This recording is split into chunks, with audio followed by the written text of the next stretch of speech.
قالوا عنه الشبح، وكان أقوى ضابط مقاتل في وزارة الداخلية.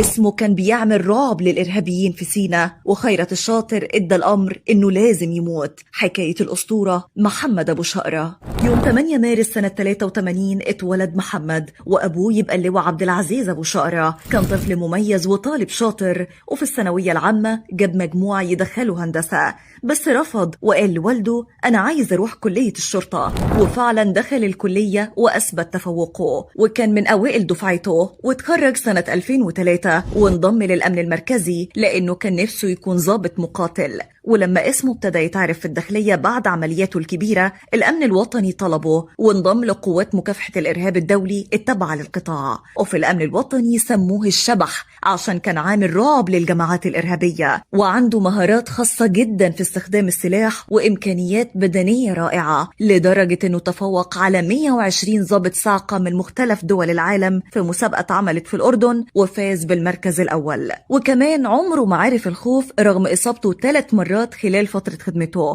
القدر جمع بين الشهيد أبو شقرة وخيرت الشاطر سنة 2009. وقتها خيرت كان مسجون، ولما أمه ماتت الداخلية وافقت على حضوره الجنازة، وكان الضابط المكلف بحراسته من لحظة خروجه من السجن لحد ما يرجع تاني هو محمد أبو شقرة. ووزير الداخلية اللي هو حبيب العدلي ما وافقش على خروج الشاطر من السجن إلا بعد ما عرف إن أبو شقرة هو اللي هيحرسه. وسنة 2012 اتقابل الشاطر وأبو شقرة مرة تانية لما جيمي كارتر الرئيس الأمريكي الأسبق جه مصر وزار مقر الإخوان عشان يناقش مع خيرت مستقبل الحكم مع اقتراب فوز مرسي في انتخابات الرئاسة. وكان الضابط المكلف بحراسة رئيس أمريكا هو أبو شقرة، والمقابلة بينه وبين الشاطر كانت جافة جدا. وتفوت الأيام ويفوز مرسي بالرئاسة، وابتدى الإرهاب ياخد نفسه وينتشر، وخصوصا في سيناء. وراح أبو شقرة عشان يواجه على الأرض وقاد حملات كتير، وخصوصا على جبل الحلال اللي كان شاهد على بطولات الشهيد. وفجأة حصل حادث اختطاف 7 جنود في سيناء، 6 من الأمن المركزي و1 من الجيش. ومرسي خرج وقال يجب الحفاظ على سلامة الخاطفين والمخطوفين،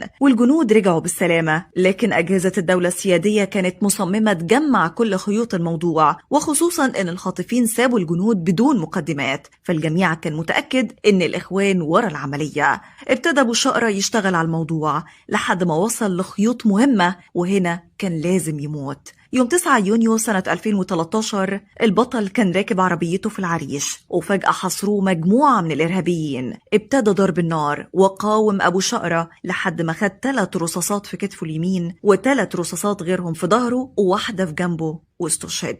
وبيقول اللواء السيد أبو شقرة إن خيرت الشاطر هو اللي ادى الأمر باغتيال ابنه بعد ما ابتدوا يشتغلوا